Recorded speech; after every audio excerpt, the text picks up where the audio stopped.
Kenapa saya yakin perubahan sudah tiba?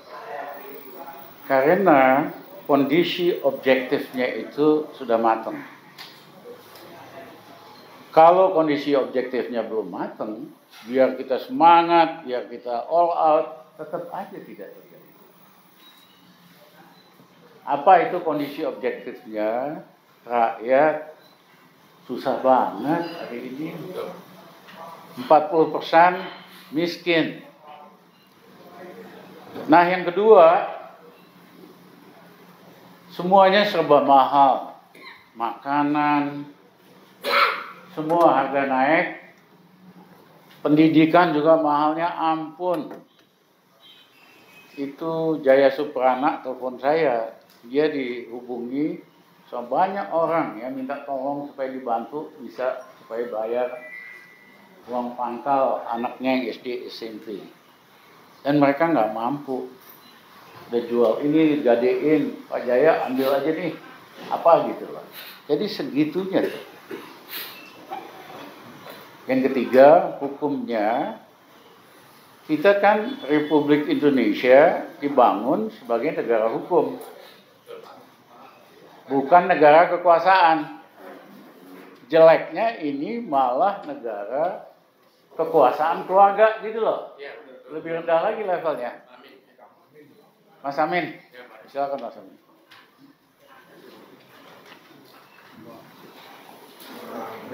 Pakai topinya.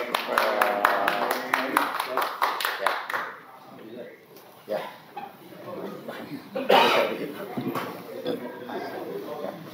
Mas Amin di sini, Mas Amin. Iya. Aturin kursi, udah dapat kursi? Udah. Ya, terima kasih. Ya. Ini Bandung. Akang jauh-jauh di Bandung. Hah? Saiful Jamal jauh-jauh dari Bandung. Terima kasih. Jadi saya baru aja buka Pak Amin bahwa waktunya perubahan sudah tiba karena kondisi objektif sudah matang. Apa itu? Karena rakyat susah banget. 40% rakyat kita statusnya miskin. Di bawah betul-betul nggak ada uang. Karena uangnya disedot untuk bayar cicilan utang, pokoknya 400 triliun. Untuk bayar bunganya 380 triliun. 1 tahun itu uang yang disedot 780 triliun. Sepertiga dari APBN. Caranya nyedot gimana? Surat utang negara nawarin bunga 6,5%. Bank cuma nawarin bunga 1-2%. Jadi yang punya uang, lembaga keuangan pada belisun semua. Kalau dikatakan hutang nggak ada efeknya, yang ngomong itu perlu kuliah ekonomi lagi. Semester pertama pula lagi. Namanya Peter Gonta. Jangan sebut nama-nama lah. Banyak yang kita harus kuliahin semester 1. Karena kalau uang itu beredar di masyarakat, dia memperkuat konsumsi masyarakat. Begitu disedot sama pemerintah untuk bayar uang, konsumsi masyarakat pasti turun. Di bawah tuh betul-betul nggak ada uang. Yang paling bawah hidup dari pinjol. Yang menengah punya harta, punya aset, punya tanah, punya mobil, di sekolahin semua. Cuman oligarki aja yang pesta. Nah, negaranya juga bukan negara hukum, negara kekuasaan. Bukan hanya negara kekuasaan, Pak Amin. Negara kekuasaan keluarga. Itu mengkhianati cita-cita kemerdekaan kita. Nah, teman-teman, hari ini berkumpul tokoh-tokoh yang sudah proven, bukan aktivis, ya, yang sekali-kali nongol terus klaim begini begitu. Rata-rata teman-teman yang di sini itu track recordnya jelas sekali dalam memperjuangkan keadilan, dalam memperjuangkan kebenaran, dan memperjuangkan kesejahteraan rakyat Indonesia.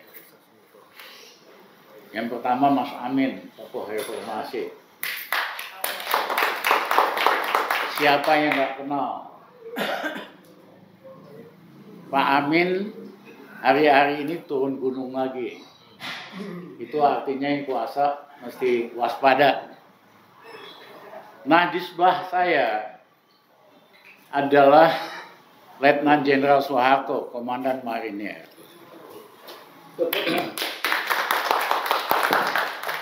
Kalau tidak ada Pak Harto, belum tentu Pak Harto jatuh. Suatu waktu.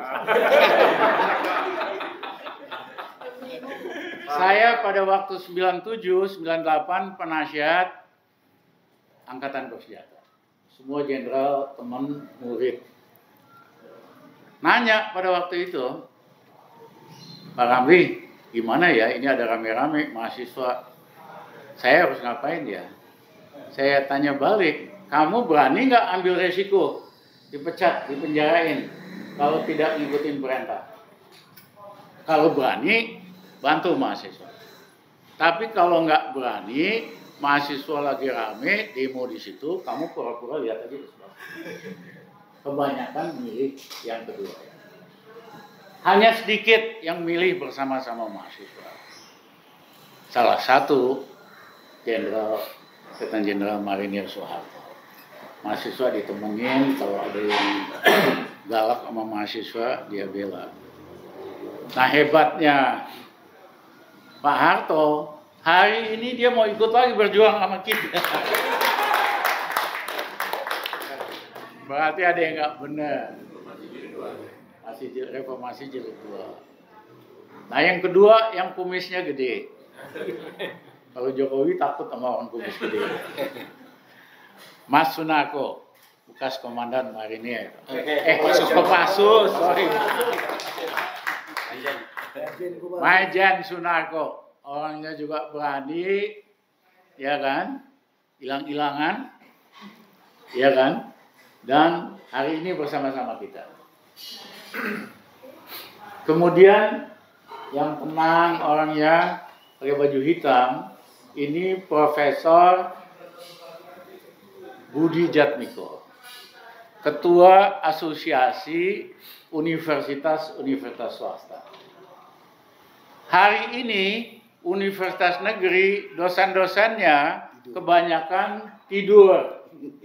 Nggak berani menyatakan kebenaran karena mereka bertindak hanya sebagai birokrat, bukan sebagai dosen akademik yang berintegritas.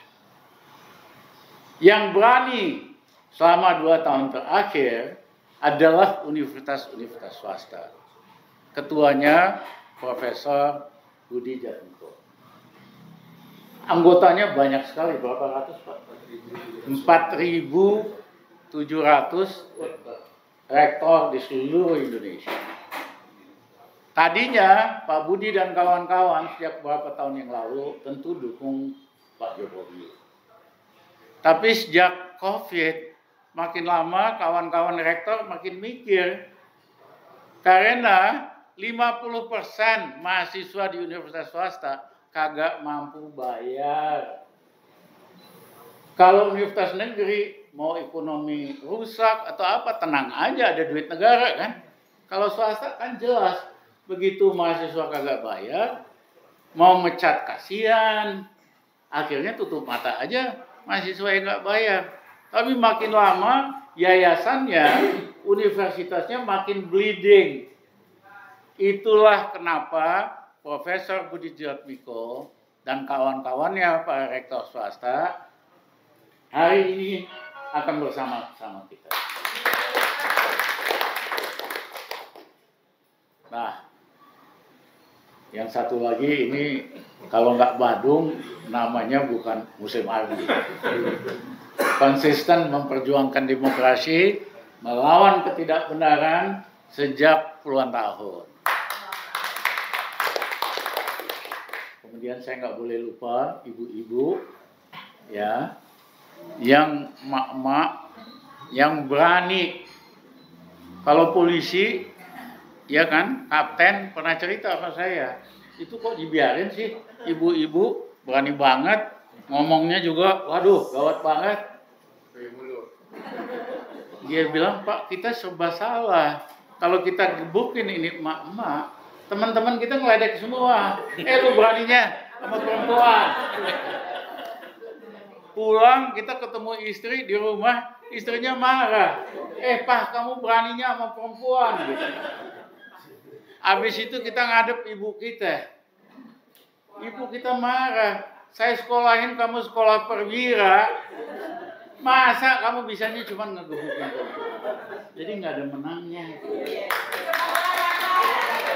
Jadi saya minta kita dukungan moral luar biasa, mahasiswa, ya kan, akan nemenin kita semua. Terus yang sebelah kanan ini Pak Sasmito, dulu pejabat tinggi di Departemen Keuangan, rajin ngoprek, dia pajak, siapa yang nggak benar bayar pajak. Kemudian soal BLBI, dia bongkar habis-habisan, demo ke KPK, macam-macam, sampai pokoknya media dibayar supaya dia nggak boleh masuk media sama sekali. Jadi biar katanya rame, yang demo dia itu beritanya kagak ada. Ya, sehingga saya sama Pak Kwek waktu itu butuhin kita mesti bantu Sasmito supaya media muat lagi. Apa? Kenapa? Sampai pansus BLBI. Nah, pansus BLBI yang terakhir, dia dibujukin DPD supaya bikin pansus BLBI. Dia semangat, dia siapin bahan-bahannya. Ternyata DPD pakai alat itu buat terima setoran. Makanya dia minta dibubarin aja itu panitia BLBI di DPD. Ya. Kemudian Safril juga aktivis satu angkatan saya, dulu ketua Dewan Mahasiswa ITT. Idenya nggak habis-habis, produktif. Kemudian Muli, ketua mahasiswa ITB angkatan 73, itu badung-badung semua, ya kan? Kalau ketuanya nggak badung, mana bisa ngendaliin, ya kan? Ada banyak sekali lah yang badung-badung. ITB itu 73, ya. Kemudian namanya sama saya, Rizal, produktivitasnya lebih tinggi dari saya. Galak pula. Kalau nulis itu bisa 3 kali seminggu, 4 kali. Saya sih nggak sanggup banget. Tiap hari. Nah kemudian Marwan Batibara, siapa yang nggak kenal? Orangnya teliti, ngoprek, selalu ada argumen. Cuman dia punya kelebihan. Kalau kita ngeritik Jokowi, malamnya pasti ribuan buzzer nimpa kita. Dia satu-satunya yang lolos loh Pak. Jadi ada ilmu lolos buzzernya. Kasihan Gurus. Abi ini ketua Ikatan Alumni ITB Perjuangan. Yang resmi namanya dipimpin oleh Ridwan Gembong ya. Pembinanya Ridwan Dalimunti. Baru aja ditangkap karena kasus korupsi. Jadi alumni ITB itu ada yang hitam, ada yang putih. Nah, dia yang putih nih. Ya. Saiful Jaman. Oh, siapa yang nggak kenal si Agang? Jauh dari Bandung. Ngomongnya enak, cair, bercandanya asik, tapi tajam banget. Ya, ngeri punya nih. Apalagi yang saya harus perkenalkan. Pak Tito, ini ketua ikatan teman-teman aktivis Bandung yang lama sekali. Terus Pengacara Bandung tuh. Suruh berdiri tuh. Ozin. Sedusi. Bandung juga. Advokat. Ubed masih berdiri. Ubed ini salah satu angkatan 98 yang konsisten bersama dengan teman kita dari Papua. Natalis Pigai, mana dia di belakang? Ya. Ubaid ini dosen pegawai negeri loh. ASN. Beraninya luar biasa. Dia yang bawa kasus dagang kekuasaannya atau trading influence ke KPK. Gibran dan Kaisang. Lawyernya mana? Satu lagi? Lagi ke belakang ya. Panggilin si itu dong. Satu ulamanya, Ustadz Sambo. Jadi Ustadz Sambo, siapa yang gak kenal Ustadz Sambo? Lulusan IPB. Lulusan IPB. Tapi ahli agama. Wah. Itu kalau udah matematika bang gak ada lawannya tuh. Panggilin Pigai deh. Kita udah mau mulai. Ada Pigai. Ada Pigai.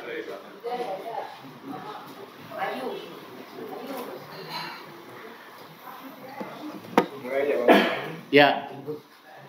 Jadi pada dasarnya kita prihatin karena setiap berapa tahun kita ngomongin KKN lagi. Mas Amin kan nggak enak 25 tahun yang lalu ngomong KKN, hari ini ngomong KKN pula gitu loh. Dan lebih dahsyat, lebih vulgar, lebih ganas. KKN-nya KKN Pak Taufik, Profesor Taufik dari Ikatan Alumni UI, ya, itu juga konsisten memperjuangkan. Siapa lagi? Taufik Bahudin. Ya, jadi kawan-kawan, sehabis penjelasan dari beberapa kawan-kawan, kita akan ke KPK semua. Ya, minta agar KPK tidak pandang bulu untuk membongkar semua kasus korupsi dan KKN. Karena itu penyakit utama Indonesia, ya, itu mengkhianati kemerdekaan kita. Dan yang ketiga, jangan sampai 20 tahun lagi generasi anak-anak kita ngomongin KKN lagi. Kapan Indonesia maju gitu loh. Ya, jadi kita akan tegas minta sama KPK. Saya persilakan Pak Amin.